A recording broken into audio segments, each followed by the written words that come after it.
You're going to enjoy this speaker very much today.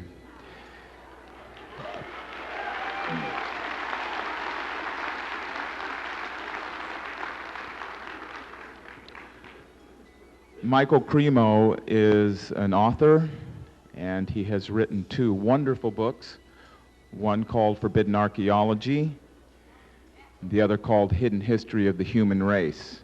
After today's lecture, for those of you who desire, he is willing to sign books in the annex for those of you who would like to do that. He is, first and foremost, a man of God.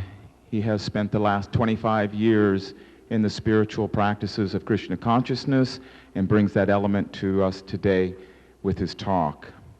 He spent the last 10 years researching archaeological findings in order to prove something that we've been taught for the last 22 years.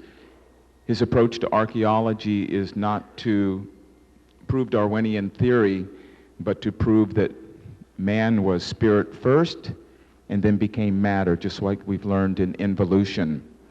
So when you listen to his talk today, keep that context in mind, because he wants to prove that man is spirit first and then became man, which is exactly what we've been taught. So without further ado, please welcome with me, Michael Cremo.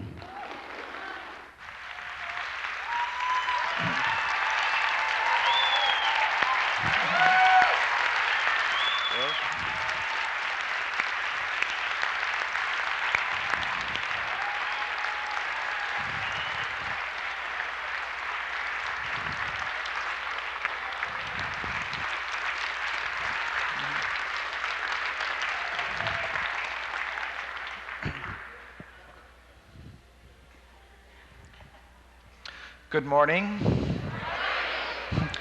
Guten Morgen.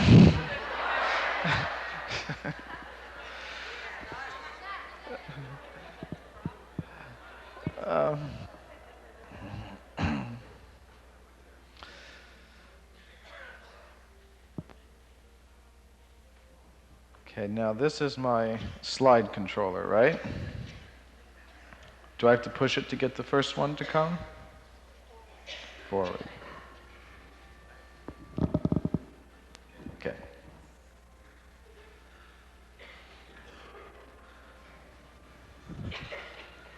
Now don't worry too much if you're not able to see the slides, because I'm going to be trying to create pictures with words as well. I'm a member of the Bhaktivedanta Institute, which is the science studies branch of the International Society for Krishna Consciousness. And as such, I take my inspiration from the ancient Sanskrit writings of India, which are thousands and thousands and thousands of years old. Of course, I'm also interested in the teachings of all ancient cultures. I'm interested in the knowledge that you're receiving. I'm interested in the knowledge of the human essence that is coming from so many different sources. But for the past 25 years, I've particularly studied these ancient Sanskrit writings. And among these writings, there's one group called the Puranas. Purana is a Sanskrit word. It means history. Now these histories, these ancient histories, tell us some very interesting things. For example, they describe ape men. They describe intelligent creatures who had ape-like bodies. They had a human-like intelligence, but ape-like bodies. It isn't that Charles Darwin invented the idea of ape men in the last century. The ancient Sanskrit writings of India have been speaking about such things for thousands and thousands of years. Now, these writings also tell us that alongside these ape men, there were existing human beings like ourselves. And they coexisted. It is not that one came from the other. Of course, this is quite different than the story of human origins and antiquity that is told to us by Charles Darwin and his modern followers. Now, for those of that you can see, we can see on the left-hand side of this slide, there's the conventional picture of human origins, which I'll talk about. And on the right-hand side, there's the unconventional story, which I'm going to tell. But getting back to these ancient Sanskrit writings, they tell us that human beings have been around since the very beginning of creation. Now, modern science will tell us that human beings like ourselves have only been in existence for about 100,000 years, and no longer than that. But these ancient Sanskrit writings tell us we've been around since the very beginning of creation. So there have actually been many millions of creations, according to these writings. So when we talk about the beginning of creation, we mean the beginning of the present creation, this one that we're in now. And if you look at these ancient Sanskrit calendars, they tell us that the basic unit of time is called the Day of Brahma. And this Day of Brahma, it lasts 4.3 billion years. And it is followed by a Night of Brahma, which lasts 4.3 billion years. And that is followed by another Day of Brahma. So time is going in cycles. It's not linear. Time is cyclical. The basic unit of time is the Day of Brahma. During the Day of Brahma, life is manifest. During the Night of Brahma, everything is destroyed. Life is not manifest. So, if you look at these ancient Sanskrit calendars, they tell us that we are now about 2 billion years into the current Day of Brahma. The current Day of Brahma began 2 billion years ago. So if we are talking about human origins, then if we were to predict what archaeologists should find if they were digging into the layers of the earth, looking for evidence for our human history, well, if what these ancient Sanskrit writings are saying is true, then we should expect to find evidence for human beings like ourselves going back in time about 2 billion years. Now, it's very interesting. Even according to modern science, they say that life on this planet goes back about 2 billion years. They say that, well, about 2 billion years ago, life begins on this planet, but they say you only find simple one-celled creatures only, no other form of life. Then they say maybe 40 to 50 million years ago, you get your first apes and monkeys. Then 5 or 6 million years ago, you get the first ape men. Then only about 100,000 years ago, you get the first human beings like ourselves. They're called anatomically modern humans, Homo sapiens sapiens, only about 100,000 years ago. And as far as civilization is concerned, that comes only 10,000 years ago. And scientists will tell us that all of the evidence that has ever been discovered supports this picture here and no other picture. They'll say, all the facts prove this. You cannot dispute it. But I decided I would look into the entire history of archaeology. And I did 8 years of research. Now, I didn't think it was going to take me 8 years to do this research. I was aware from previous study of a few interesting anomalies, a few interesting discoveries that contradicted what the mainstream scientists had been telling us for so many years. And I thought, if I do a little bit more of this research, maybe 8 weeks, maybe I'll find a few more interesting little facts, and I'll publish a little book of 50 pages, and I'll move on to something else, because I'm interested in many subjects.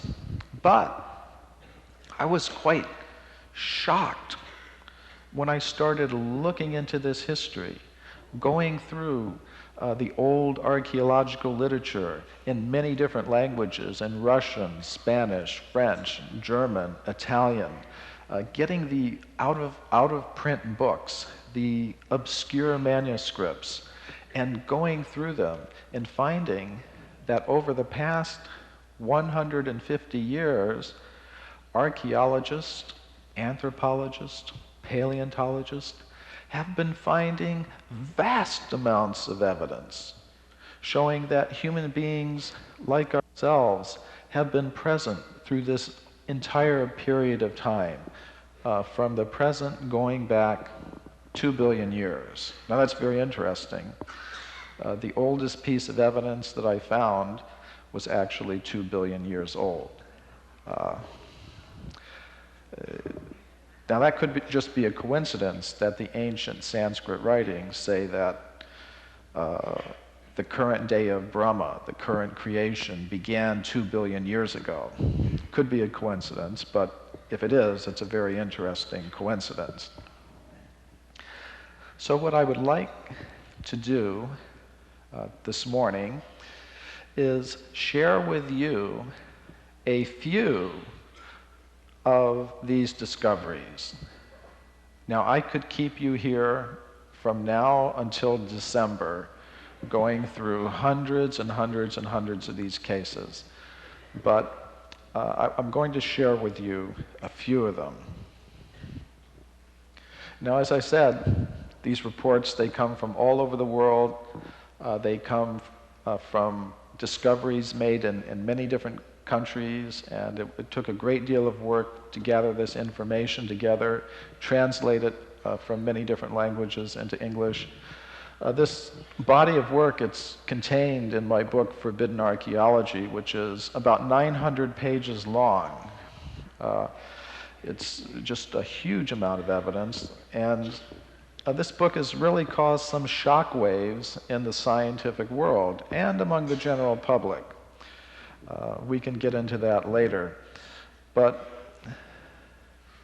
sometimes people ask me, well, if there is so much evidence for extreme human antiquity, then why don't we hear so much about it? Why don't we hear about it? Why aren't our children taught it in school? Why don't we see it on the television? Why don't we see the objects on display in the museums of natural history?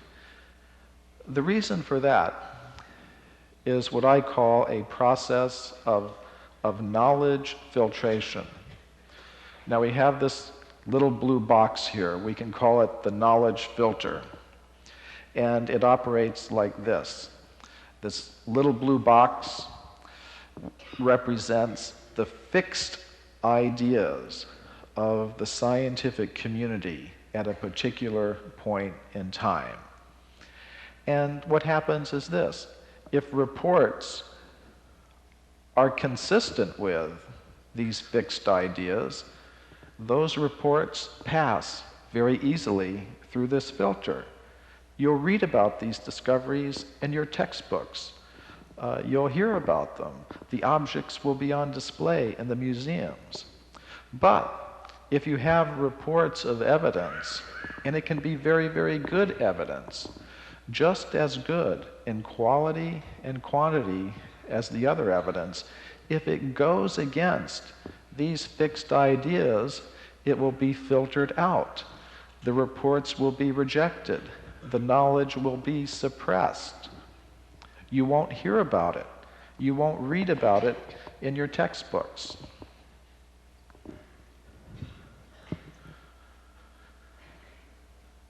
So this process of knowledge filtration has been going on for about 150 years.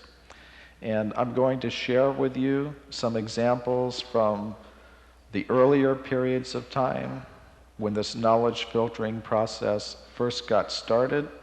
And I'm also going to show you how this knowledge filtering process is going on right up to the present day.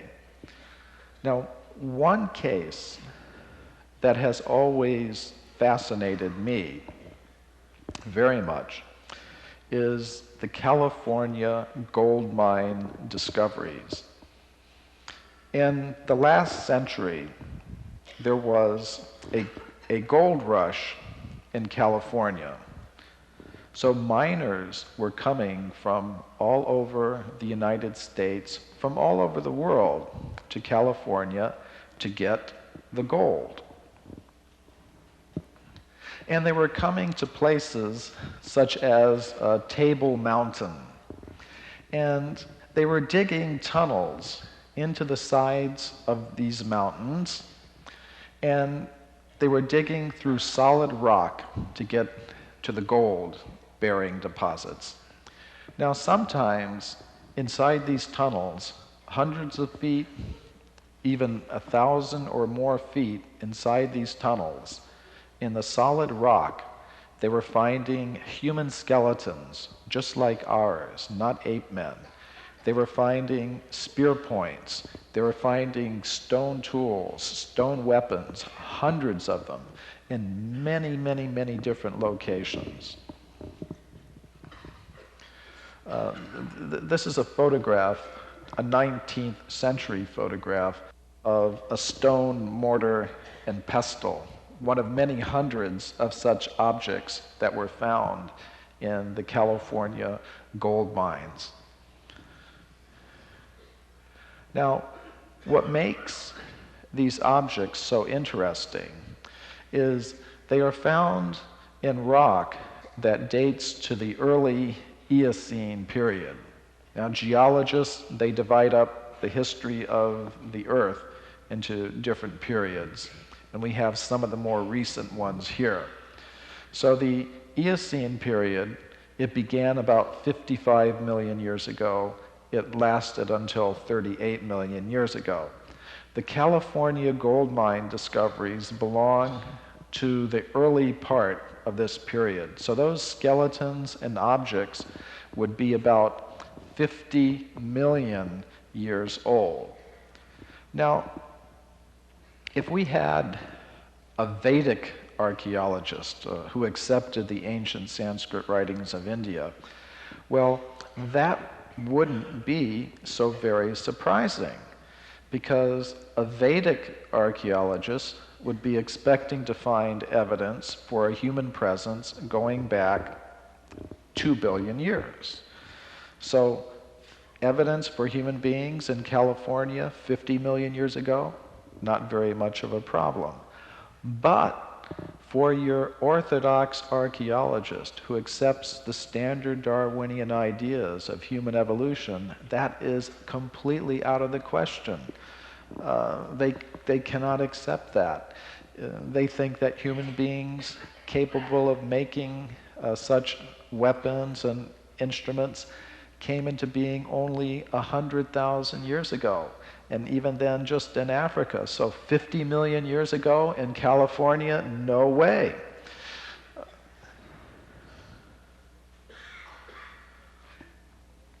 Now, all of this evidence was collected and reported to the scientific world by this man, Dr. J.D. Whitney. He was a professional geologist. He was the state geologist of California at the time. He was the government geologist in the state of California. And he wrote a massive book about these discoveries. It was published by Harvard University in 1883. But we don't hear about these discoveries anymore. And why is that? It's because of this process of knowledge filtration. Now, this is the man who was responsible for the knowledge filtering in this particular case. This is Dr. William B. Holmes. He was an anthropologist working at the Smithsonian Institution in Washington, D.C. So the Smithsonian Institution has always been one of the big scientific research organizations in the United States. So he used his position of power and influence to suppress these discoveries. Now, what he said is this. He said, if this Dr. Whitney had understood the theory of human evolution, then he would have hesitated to announce his discoveries despite the imposing array of facts with which he was confronted. In other words, if the facts, even an imposing array of facts, goes against the theory of evolution, then those facts have to be set aside. They have to be suppressed. The person who reports them has to be discredited. And that's exactly what happened. Now, I had my own personal experience of this knowledge filtration process in connection with these California gold mine discoveries. In 1996, my book, Forbidden Archeology, was featured in an NBC television special called The Mysterious Origins of Man. I appeared on that show. It was hosted by Charlton Heston, and a lot of the material in the show was from my book, Forbidden Archeology. So when they were filming this television program, I told the producers they should go to the Museum of Natural History at the University of California at Berkeley. And I told them to go there because I knew that those objects, those artifacts from the California gold mines were being kept there. Of course, they're not displayed to the public. So when the producers went there, the museum officials said, well, they didn't deny having them, but they said, you're making a television program, therefore you probably have a very tight deadline, and we just wouldn't have time to go search for these objects and bring them out for you to film. So then the producers told them, no, that's not a problem. We have plenty of time. We have 6 months to make our television program, so please just let us see the objects. So then the museum officials gave another excuse. They said, we have a very tight budget. We don't have very much money. We would have to pay our workers overtime salary to do this work, and we're very, very sorry, but we just can't afford to do it. So then the television producers said, money's no problem. Money's no problem. We'll pay the overtime salaries for the workers. We'll give you a bonus. We'll pay all the expenses. And then finally they just said, no. We're not going to let you film them. Because they suspected, oh, they're going to use this evidence in a way that we don't like. Now, normally, we're told that science should operate in a more open way. Normally, we're told, well, yes, we're very objective. This is what makes science so different from any other form, of human endeavor. We're very open-minded. The evidence is there. It's for everyone to see. It's not like we're some sacred priesthood and only the priesthood can see it. Everybody can see the evidence. If it goes against our ideas, we're always willing to change. It sounds very nice. And that may be the theory, but in practice, we see something else, that the evidence is very jealously guarded. If they think it's going to be used in a way that will contradict their deeply held beliefs, then you will not be allowed access to it. Only people who go along with the accepted views are allowed access to this evidence. Now, we had to use some of the old 19th century photographs in the television program, but we did talk about this particular case in the television program, which was broadcast on NBC on Sunday evening, February 6, 1996, I think. Now, for those of you who aren't from the United States, NBC is the largest television network in the United States, and Sunday evening is the time when most Americans watch television. So there was a huge audience for this television program.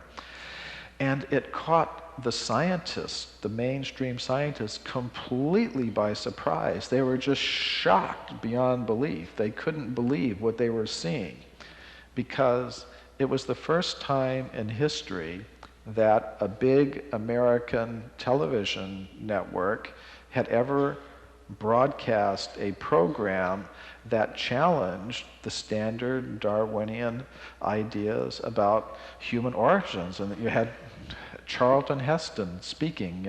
Most Americans know him from this movie, The Ten Commandments, so.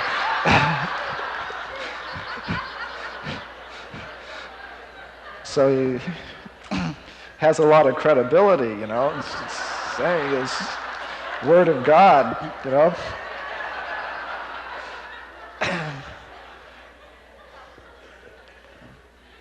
So what I call, the fundamentalist Darwinian element within, the scientific community, they went, as we say, ballistic. They just could not believe such a thing. Now, what did they do? Now, the head of one very important scientific research organization, a man named Dr. Allison Palmer of the Cambrian Research Institute, he attempted to get the United States government through its Federal Communications Commission to punish NBC for having shown this television program.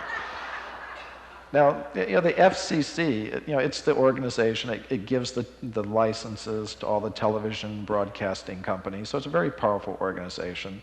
So he organized a campaign by the scientific community in the United States to get the FCC to fine NBC millions of dollars for having shown this television program to the American people.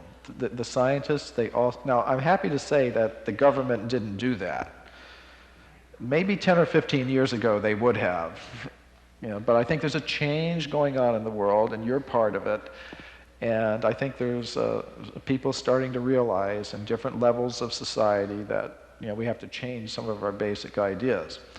Now, 20 years ago, 30 years ago, in the case of Immanuel Velikovsky, the the scientists actually were able to suppress the publication of his book, Worlds in Collusion. Maybe some of you remember that. So they tried to organize the same sort of campaign here, and I'm happy to say it didn't succeed. But they also tried to organize boycotts of the sponsors of the television programs, and it was a very intense campaign of intimidation that they waged. Now, if they were upset when the television program first came out, you can imagine what happened when they learned that NBC was going to show it a second time because it was so popular. Then it was just, they started writing letters to the chairman of the General Electric Company, which owns NBC, saying, you must stop them from, showing this television program. Don't you realize, everything you're doing depends on us, all your electronics and television and computers, we invented it, we gave it to you, and now you're doing this to us? How can you do this? Now, it's interesting what NBC did. Again, I have to give them credit for standing up to this kind of pressure. What they did is they went to the American people, they made advertisements saying, hey everybody, watch the television program the scientists don't want you to see.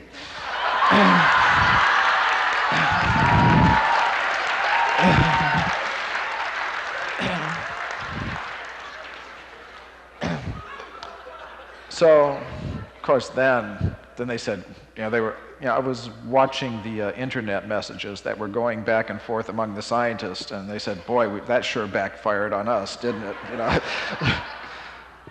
Yes, it did. I'm sorry. Now,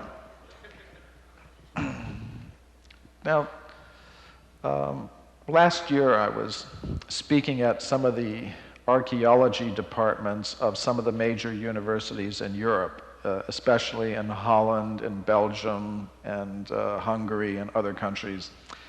And when I would tell this to the students there, the students of archaeology, they would become amazed. Why? The American scientists, what's the matter with them? Why are they behaving like this? And people do ask me, well, what possible motive could these people have for behaving in this way? I mean, why are they doing this? Why would they object so heavily?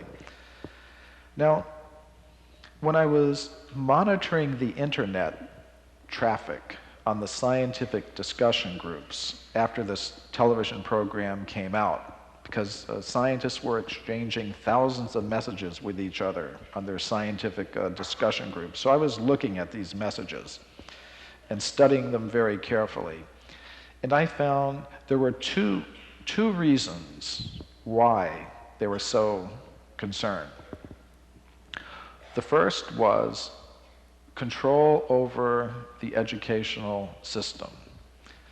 Now, in the United States, I don't know what it's like in other countries, but in the United States, it is actually illegal, it is against the law to teach anything other than the Darwinian theory of human evolution in the tax-supported schools.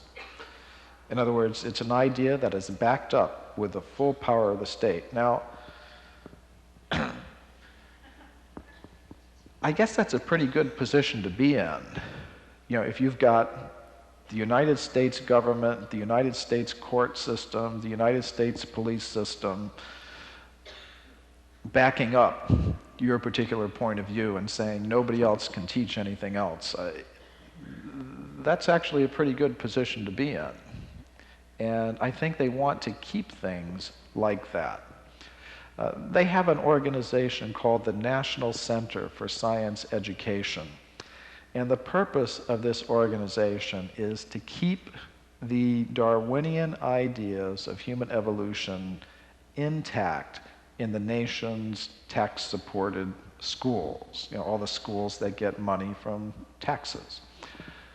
Now, after this television program aired, the president of that organization said the telephones in his headquarters were ringing off the hook all day long because high school teachers, science teachers from all over the United States were calling him saying, "Help, help. Our students are asking us questions that we can't answer. You have to help us." So my question is, well, what is so sacred about this idea of Darwinian evolution that you can't even question it? You can't even offer any alternative. I think that's wrong. Now, so that's one reason why they were so concerned. Control over the educational system. The second reason why they were so concerned was money. I saw the messages, and if you want to see these messages, I've put together a book which has just recently been published. It's called Forbidden Archaeology's Impact, where we look at all the reactions, to that book. So if you want to see the letters to the FCC trying to get them to suppress the television program, if you want to see these internet messages talking about control over the educational system and research money and all this other stuff, it's there if you want to see it. But what they were saying was, well, if people keep getting this kind of information, eventually they're going to ask their political representatives to cut back on all the millions and millions and millions of dollars that we're getting to do our research, to show that human beings came from apes. So they were very concerned about that. Those are some of the reasons why I think there was such an intense reaction to this. But anyways, just to get back to the scientific discoveries,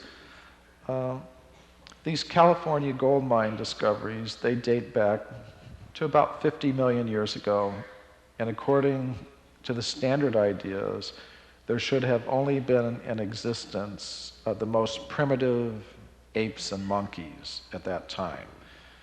Human beings should have only come into existence about 100,000 years ago.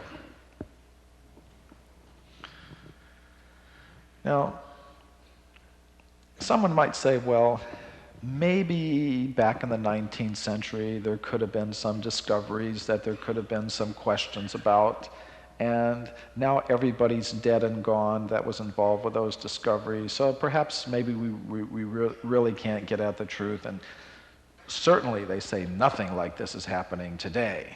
Nothing, of course, nothing like that is happening today. Wrong. Such discoveries continue to be made up to the present time, and in many cases, some scientists who are involved in these discoveries and who really can see what the truth is, they often suffer professionally for standing up for the truth. Now, one such case is the case of Dr. Virginia Steen McIntyre. And I personally know this lady. She's a very courageous lady. Now, her story is this. Back in the 1970s, she was involved with some archaeological discoveries that were made in Mexico at a place called Hueyatlaco, near the town of Puebla. And what happened there is the archaeologists were finding very advanced stone tools, spearheads, arrowheads, very nicely carved. They were finding them in the bottoms of their trenches. So when the archaeologists want to find out how old something is, they bring in a geologist, because the geologist can tell them, okay, well, you found these objects and these layers down here in the bottom of your trenches. Well, I can use my dating methods to tell you how old the layers of rock are down at this level in which these objects were found. So at this time, Virginia Steen McIntyre was a young woman. She was just beginning her career in archaeology. In geology. She was a geologist. She was just beginning her career in geology. But she was already quite famous because she had invented a new method of dating. And she was called to this particular site. So she used 4 different methods to date this particular site, including the new method that she herself had invented. And each one of these methods independently gave an age of 300,000 years for this particular site. Now, she went to the archaeologist in charge of the excavation and said, okay, your site is 300,000 years old. And the archaeologist said, that's impossible. Human beings didn't exist 300,000 years ago, and especially not in North America, because the standard idea today is that human beings came into the New World, into North America, from Siberia about 30,000 years ago maximum. So the archaeologist said, well, we can't accept that because it goes against our theory. So what happened to Virginia Steen McIntyre? Okay, she found, number one, she couldn't get her report published. She found, number two, all her colleagues started whispering behind her back, she's a troublemaker, she's a maverick, she's a publicity seeker. She started getting a bad reputation among her colleagues for having the courage to stand up for what she knew to be the truth about this site. She also lost a teaching position that she held at a university in Colorado. And then she found that all of her opportunities for advancement in her chosen field of geology were cut off. She hit what we call the glass ceiling. Boom, nowhere to go. So she became so frustrated that she just left her profession. She and her husband just moved to a little town in the mountains of Colorado, and for 10 years she just stayed there, and she did gardening, and she just remained silent. Now, I'm happy to say that when I discovered her case, and I wrote about it in my book, Forbidden Archaeology, and she started getting some attention again, that inspired her to kind of take up her cause again, and I hope, well, maybe we can all give her some good wishes, that she can break through these barriers that are confronting her. But she's a very courageous person, and I think she'll do it. Now, I had my own personal little experience of the knowledge filtering process in connection with these discoveries, because at one point I had written an article about these Mexican discoveries, and I got in touch with the archaeologist who was in charge of the site, and I said, well, I'd like permission to use photographs of the implements that were found at this Huayatlaco site. So this archaeologist told me, well, I will only give you permission to use the photographs if you promise me that you will not mention the date of 300,000 years that Virginia Steen McIntyre has been reporting for my site. So of course I wouldn't do that. So I didn't use photographs. I just had some paintings made of the implements.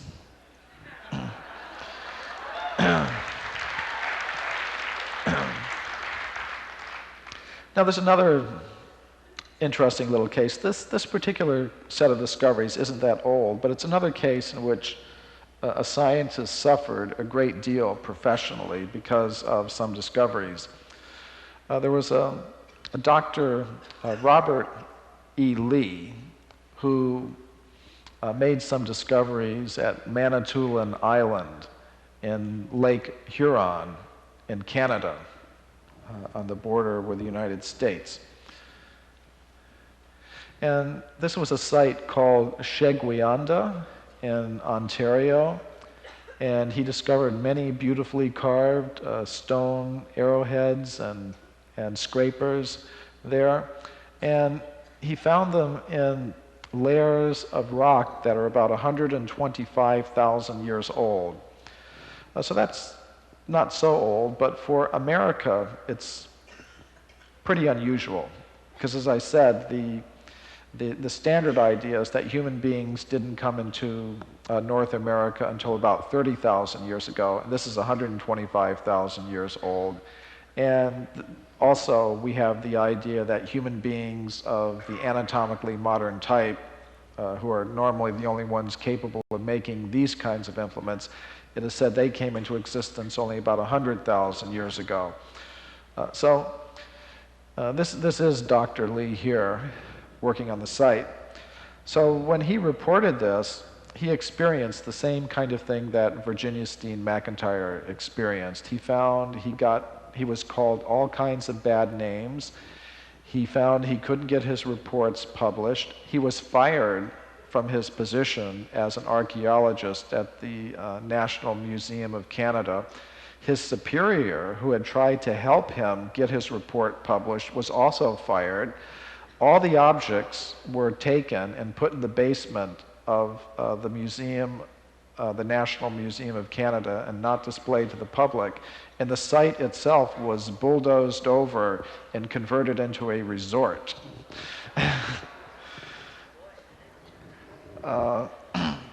This isn't the normal way that we're told that science should operate, but these are the actual facts.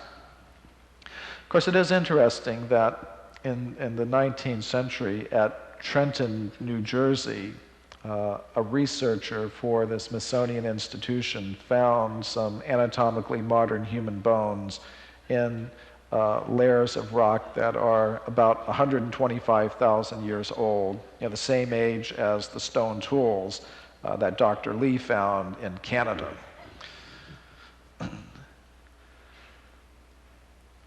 Now this is Dr. Louis Leakey. Now he's probably one of the more famous archaeologists of this century. If you want to say, like we have supermodels, if you want to talk about super archaeologists, he's one of the greatest. And he's known mainly for his work in Africa at Olduvai Gorge. What many people don't know is that he was also involved in some discoveries in California at a place called Calico. And at this Calico site, he and some other researchers, some American scientists, discovered many hundreds of stone tools in layers of rock about 200,000 years old. Again, quite extraordinary, both from the standpoint of North American archaeology, where you shouldn't have any signs of a human presence in North America any earlier than, say, about 30,000 years ago. This is 200,000 years. And also in terms of the general story of human evolution, which says no human beings before 100,000 years ago, and then in Africa. So you have this evidence for a human presence in California at 200,000 years. Now, one of Louis Leakey's biographers said, well, it's very unfortunate that in his older years he sort of went a little crazy, and we'd rather not have to talk about that chapter of his life. But it's very interesting. This is one of the implements that was found there, 200,000 years in California. Now, of course, Louis Leakey's wife, Mary Leakey, she also made some interesting discoveries. What we have here is one of many dozens of footprints that Mary Leakey and her co-workers found in 1979 in the East African country of Tanzania. at a place called Laetoli. They discovered dozens of these footprints, many tracks, several individuals, dozens of footprints in each set of tracks. The physical anthropologists who have studied these footprints, they've measured them very carefully, and they tell us, well, they're no different from anatomically modern human footprints. In other words, they're no different than the footprints that you or I would make if we were walking on a beach today, barefoot. Same type of footprints, indistinguishable from modern human footprints. Now, the unusual thing about them is they are found in solidified volcanic ash that is about 4 million years old.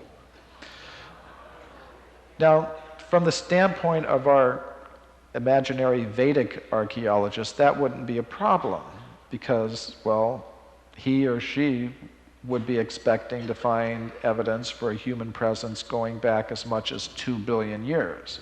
So 4 million years, not a problem. But for your Orthodox archaeologists, it's a huge problem. According to them, human beings capable of making footprints like this didn't come into existence until about 100,000 years ago. So what do they say? How do they explain them? What they say is this. They say, well, there must have been living in East Africa 4 million years ago some kind of ape man that had feet just like ours, and that's how you get the footprints. Now, it's a very interesting idea.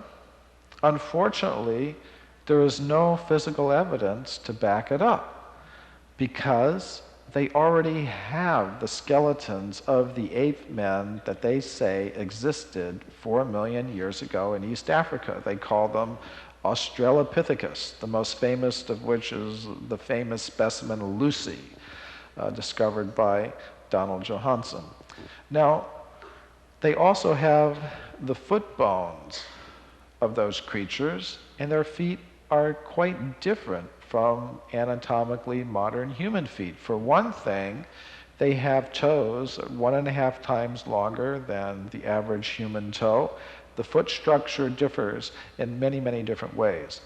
So the actual fact is, if we're talking about these footprints from Laetoli in Tanzania, the only creature known to science today that actually has a foot that could make those prints is a human being like ourselves. So we've been talking a few minutes now, and we're already starting to build up a little bit of a case here. We have these California gold mine discoveries at 40 to 50 million years. We have the Laetoli footprints at around 4 million years. We have these interesting stone tools from California at about 300,000 years. So we're getting some data points here. Now, regarding those footprints from Tanzania, 4 million years old, somebody might say, well, of course, footprints, that's very interesting. It would probably be better if we had a human skeleton 4 or 5 million years old. Is there any such thing? And the answer to that question is yes. Now, going back to the 1880s, we find that at a place called Castanedolo in Italy, in northern Italy, an Italian geologist named Dr. Ragazzoni found several human skeletons, anatomically modern human skeletons, in layers of rock that date to the early Pliocene period, which means they would be roughly 4 or 5 million years old. And this is the skull, partial skull of one of those creatures. It's anatomically modern. he had been digging in some trenches. He was excavating, and he found the skeletons in the lower parts of his trenches. Now, sometimes when we have a report of a human skeleton that is found in some very ancient layers of rock, the very clever scientist will say, aha, intrusive burial. That's how it got there. Now, what does intrusive burial mean? That means, well, perhaps, let's say as little as 5,000 years ago, someone died, and then they dug a grave, and they put the skeleton at the bottom of the grave, they buried it, and that's why you think that skeleton belongs to that very ancient layer of rock. Not really true. It really doesn't belong there. It was just buried down there in that very ancient layer of rock. Now, that's something that we have to consider, but when we look at the reports from the original discoverer, we find he was a professional geologist. He was very aware of this possibility, and he said he looked very carefully to see if there was any signs of intrusive burial. Now, he looked to see if the layers were disturbed, because what you have in a situation like this is you have the skeleton is found in a particular layer of rock. It is a certain color, a certain hardness, and then above the skeleton are other layers of rock of different colors, different thickness, kind of like a layer cake, like a cake with many layers. So, if the skeleton had been buried, then those layers would be disturbed. They would be broken. The pieces of rock of many different colors would be mixed up in a column above the skeleton if it had actually been buried there.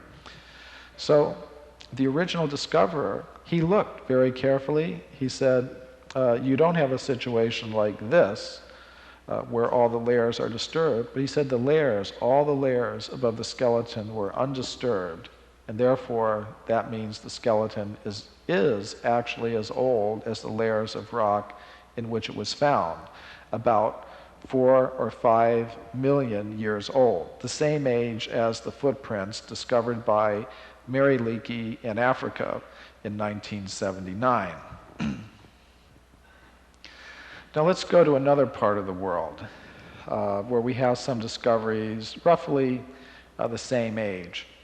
In the last century, there was an Argentine archaeologist. His name was Carlos Amagino, and he was doing some excavations on the coast of Argentina. Now, he found there, now this isn't a human bone, this is the thigh bone of an extinct South American mammal called a toxodon. Now, the interesting thing about this particular bone is embedded in the bone was a stone arrowhead, embedded right in it. And this animal lived 3 million years ago, and the layer of rock in which it was found is 3 million years old. So there you have evidence for human presence in Argentina 3 million years ago. Now, when the Orthodox scientists learned of this discovery, they started making all kinds of accusations. They said, well, it's got to be a hoax. I mean, what happened is somebody found a bone and they pounded an arrowhead into it. You know, and there were many other discoveries that were made at this particular location, all kinds of stone tools and carved animal bones. And so the scientist said, well, his name was Eric Baumann. So he said, obviously the workers are in collusion, they're planting these things just to get money. So the scientist in charge, Carlos Amagino, said to Baumann, he says, okay, You think the workers are cheating? Okay, you come out and you tell them where to dig. So where they were is they were on the seacoast of Argentina, a little south of Buenos Aires. And the situation there is you have a beach, and then there are cliffs that go up about 50 or 60 feet.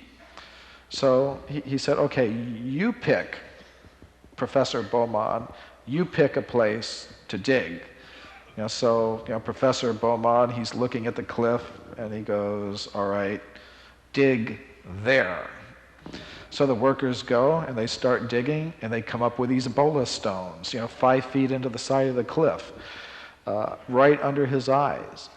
And again, these were found, like you could imagine, like this is a big cliff like this. So these things were found in the lower levels, about 5 feet in from the side of the cliff, which in that particular location, the layers at that level are about 3 million years old, the same age as the Toxodon bone with the arrowhead in it. And so then, he said, well, okay, obviously just a fluke, so he picked another place. He walked, about 200 feet up the cliff and said, well, dig here. And again, the workers dug right where he said, and they found the object. So if there was some cheating going on, it appears that Professor Beaumont was part of the plot.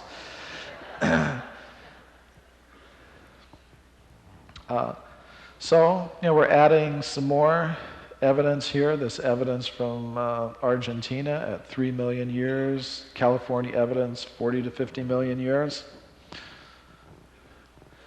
Now also in Argentina, of course, somebody might say, okay, you have these Ebola stones and the arrowhead and the Toxodon bone, but what about human bones, actual human bones? So there is a case like that from Argentina, from Buenos Aires. And this particular discovery was reported by Carlos Imagino's brother, Florentino, who himself was a great paleontologist and geologist in Argentina. He was working for the Museum of Natural History in Buenos Aires. So he reported the discovery of this anatomically modern human skull fragment. It's not a complete skull, but from what's there, it can be seen that it's anatomically modern.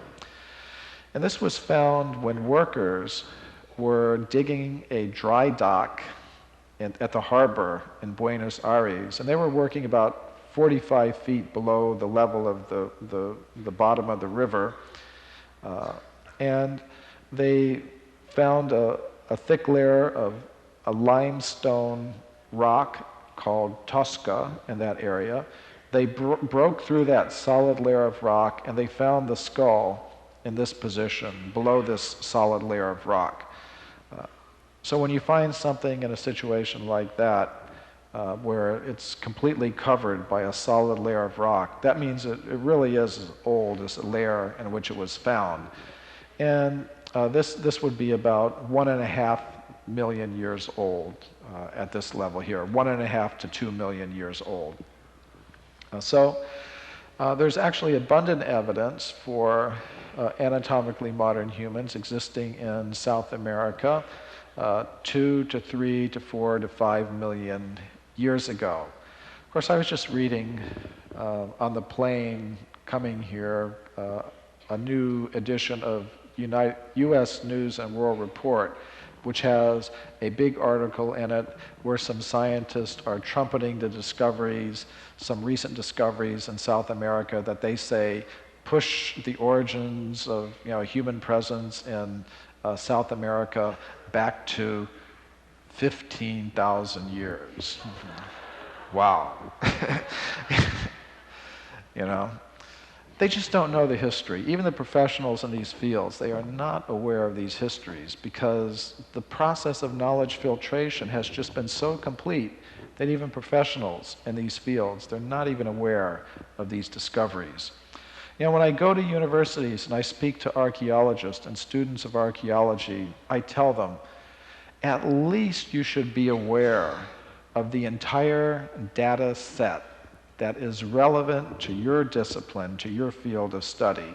And whatever you think about it, that's your business. You can accept it or reject it. But at least you should be aware. And it's a very powerful argument. And I can tell you that students of archaeology, graduate students of archaeology, are shocked. They're amazed that there's just so much evidence that is not even mentioned, even negatively, in their textbooks and by their professors in the universities.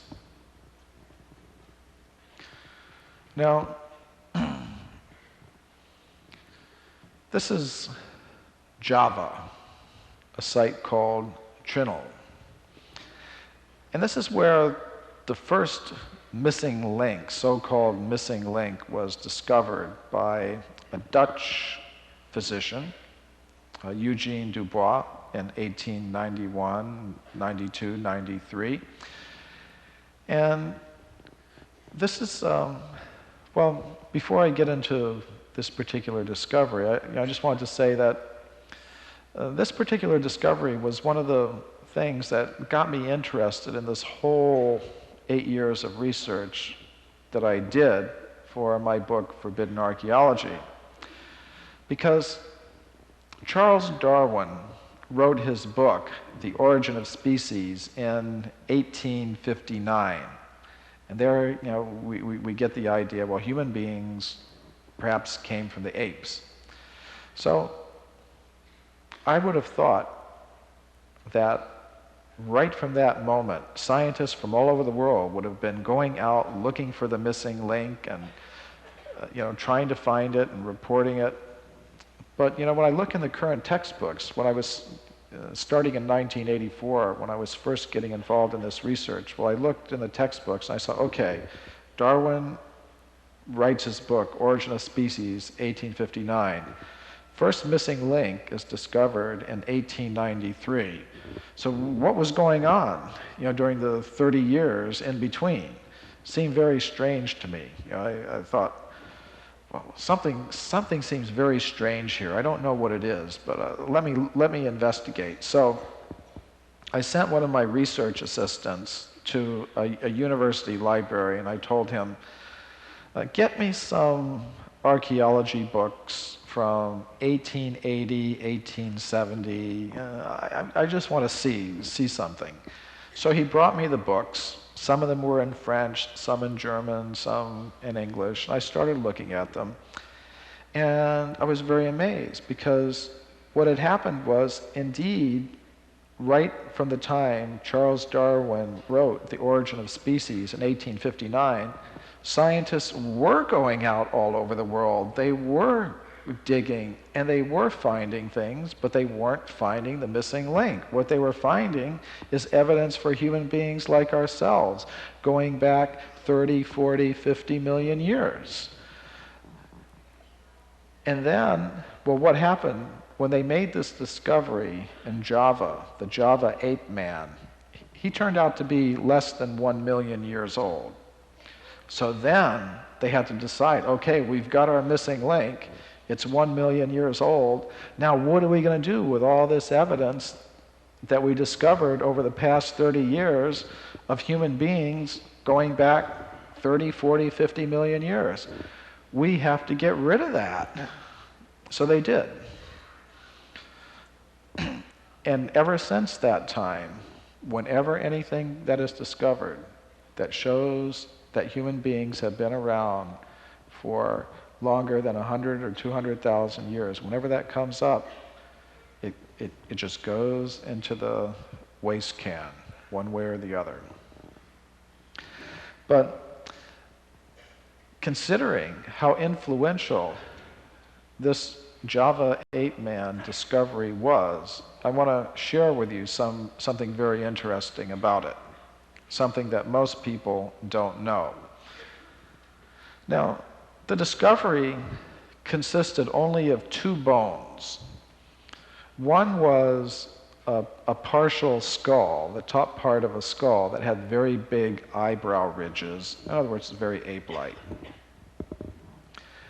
Then 1 year later, about 50 feet from the place where the little skull bone was found, Dubois found a thigh bone, a femur. And it was, he thought primitive, but a little more advanced than an ape. So he put the two together. Now you just imagine, I mean, you're talking about, the things weren't even found in the same place or at the same time. 1 year he finds a skull bone here. The next year, 50 feet away, 50 feet away would take us, probably, way, way back there.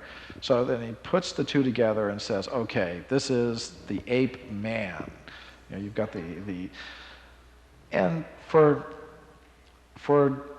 I don't know, 80, 90 years, this discovery has been in the textbooks.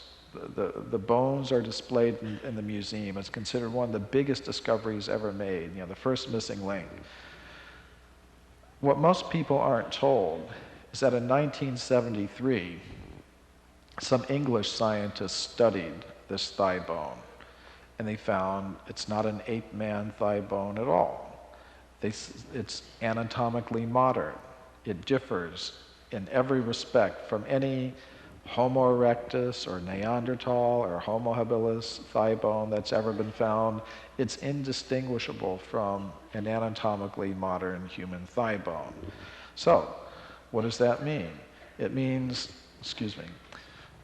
well, what we really have in Java is evidence for two beings, not one ape man, but one ape and one anatomically modern human being.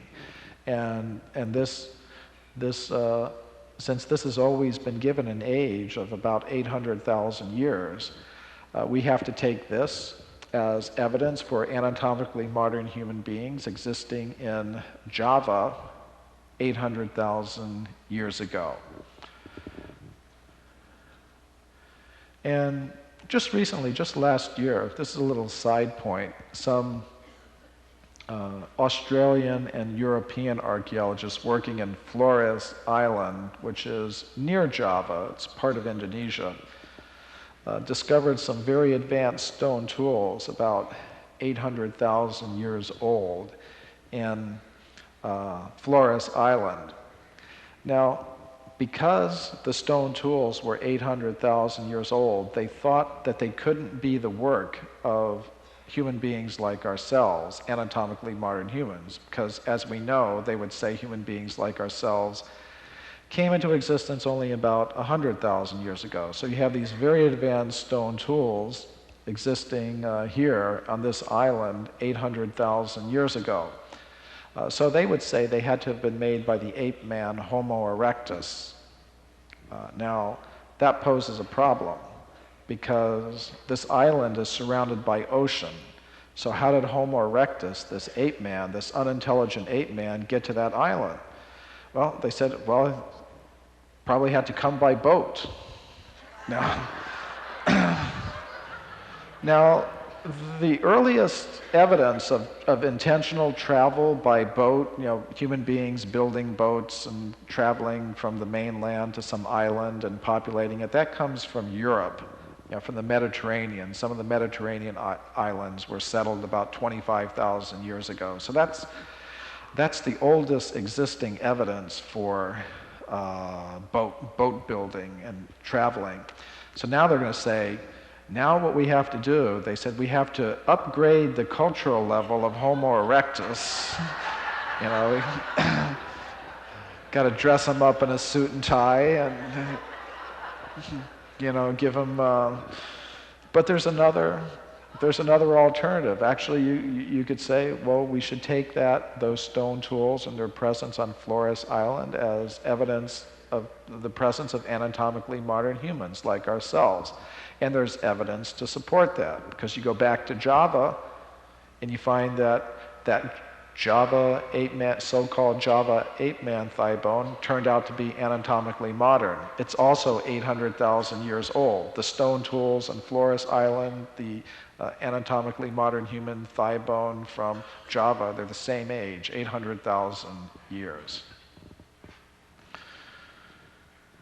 Let's go back to Africa. Now, I mentioned Olduvai Gorge in the discoveries that were made by Louis Leakey there, but earlier in this century, there was a German scientist named Hans Reck. In 1913, he went there and he discovered at Olduvai Gorge not ape men, but the skeleton of an anatomically modern human being. He found it in layers of rock that are about, they're over 1 million years old. And he was, again, a professional scientist. He was very aware of the possibility of intrusive burial.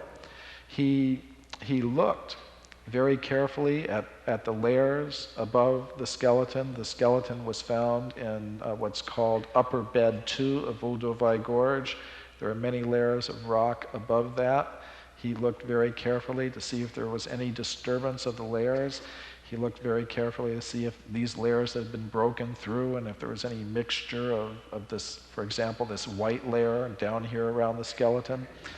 And he said, absolutely not. You know, the skeleton actually belonged where it was found, which would make it over 1 million years old. So I think we can see we're starting to fill in a lot of the gaps here. A 1 million year old skeleton from Africa, the 4 million year old Laetoli footprints, 3 million year old evidence from Argentina, 50 million year old California gold mine discoveries, the 5 million year old skeletons from Italy, on and on and on. As I said, we're just giving you a few cases here. I could keep you here from now until Christmas, going through one case after another. And it just doesn't end. Going back to some more recent evidence from Africa, again from the Leakey family. We've talked about Louis Leakey, his wife Mary Leakey. Now their son, Richard Leakey, made an interesting discovery at Lake Turkana in Kenya. He found an anatomically modern thigh bone, femur.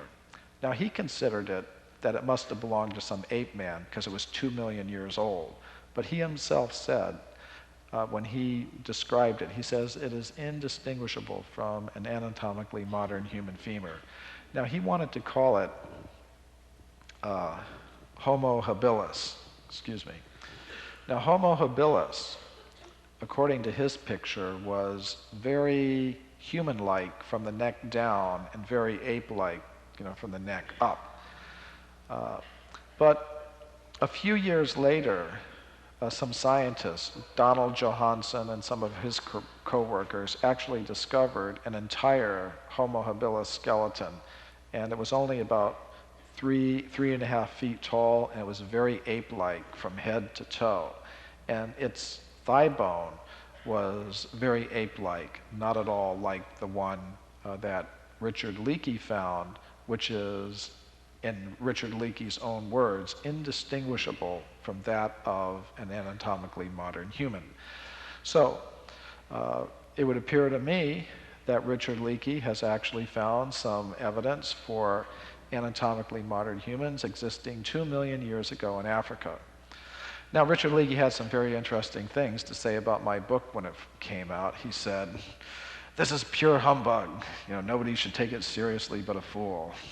But I wish he had commented on the actual evidence in the book, some of which he himself was responsible for. And we had some at a place called Kanapoi in Kenya. This is just a fragment of a bone. It's the lower part of a humerus, the humerus is this bone here, and sort of like your elbow bone. But scientists have studied this humerus fragment that was found at Kanapoi, Kenya. They compared it to various ape men. They have different computer analysis models where they really get into measuring every angle and detail of it. And they said this particular bone fragment was indistinguishable from that of an anatomically modern human, different from every ape man humerus that they have, and different from any African ape or monkey. This is about 5 million years old. Now sometimes we find some interesting little art objects. This is 3 different views of a small statuette that was found in Idaho at a place called Nampa, Idaho, here in the United States. It's called the Nampa image. And it was found in a well boring. In other words, somebody was drilling a well for water, and they went down about 320 feet. And when they were down at the 320-foot level, of course, what they were doing is sometimes they to bring up, as part of the drilling process. Of course, they're sinking a shaft down here. So there's an iron shaft that goes down so that nothing can get in from the side. So sometimes they pump water down to bring up, clear the sediments out. So when they were doing that, this object came up. This statuette came up from the 320-foot level. Now it didn't fall in from the side because the shaft goes all the way down. So what we did is we took the drilling record, because we had the drilling record for this well. And when companies are drilling wells, they keep a very exact record of all the different layers that they go through. 2 feet of gravel, 6 feet of clay, So we gave that drilling record to the United States Geological Survey, and we asked them, well, how old is this layer down here? Of course, we didn't tell them what was found there, because sometimes if you tell them something unusual was found, they don't answer your letter. No. So they told us, well, at this level, it's about 2 million years old. So we have this very interesting art object from North America, from Idaho, at 2 million years. Usually, according to standard ideas, you don't get statuary like that until far later, 30, 40, 50,000 years ago at most. So we've got some more data points to add to our column of anomalous evidence here on this side of the picture. Now this interesting carved shell, you can see that this shell, it's got a face carved on it. It was discovered by a British geologist on the seacoast of England late in the 19th century. And it comes from layers of rock that are about 2 million years old. So we have another art object from 2 million years ago. It comes from what's called the Red Crag Formation. It's about 2 million years old. Now this interesting object, this is another object that came from a well boring.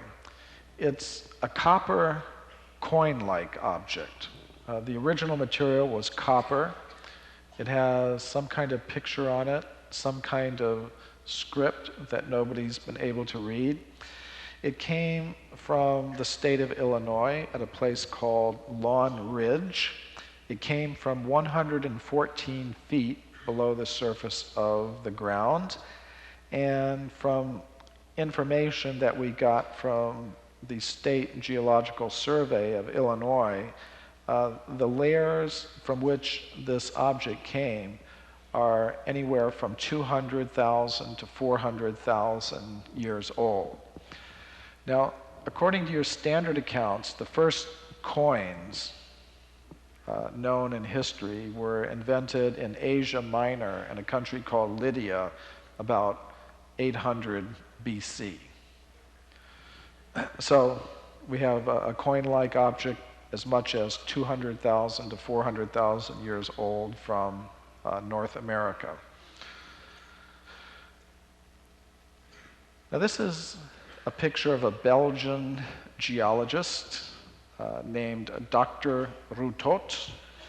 I don't know if I'm pronouncing that exactly correctly. R-U-T-O-T, Rutot.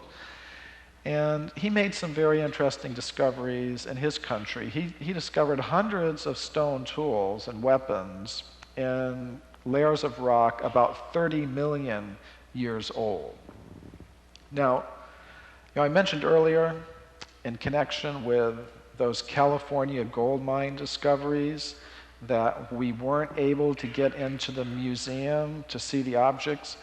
Well, sometimes we actually are able to get inside the museums and see some of these objects. Now, last year, I was in Belgium, as I mentioned before, speaking at some of the archaeology departments of the universities there. And I was in Brussels, so I had a Belgian friend of mine call up the Royal Museum of Natural Sciences, because I had some information that that's where Dr. Rutot's discoveries were being kept. So when my friend first called up the museum, they told him, well, we don't know anything about this Dr. Rutot, and we don't know anything about his discoveries. So I told my friend, all right, keep trying. So he kept trying, going to one person after another, give me this department, give me that department, let me talk to this professor or that professor. Finally, he found somebody who admitted, yes, we do have his discoveries stored away in our collection. So then, after 3 more days of negotiations, he managed to get permission, for me to go in there, and I was actually able to track down where the collections were. And these are the boxes of these hundreds of stone tools and weapons in the Royal Museum of Natural Sciences in Brussels that are about 30 million years old. Actually, all over Europe, discoveries like this were made. The head geologist of the country of Portugal, Dr. Carlos Ribeiro, he discovered hundreds of stone tools and weapons and geological formations about 20 million years old outside Lisbon. Some French scientists and German scientists working at a place called Aurillac in southern France discovered many stone tools and weapons there, again in layers of rock about 20 million years old. A French scientist working at a place called Tenay in central France, again discovered many stone tools and weapons 20 million years old. If we go to another part of the world, we find that geologists connected with the Geological Survey of India in Burma discovered many stone tools, again about 20 million years old. Now we've added all of these discoveries, 20 and 30 million years old from Europe and Burma to our California gold mine discoveries, about 50 million years old, discoveries from all parts of the world going from about 200,000 years old, 100,000 years old, all the way back to 40 or 50 million years old.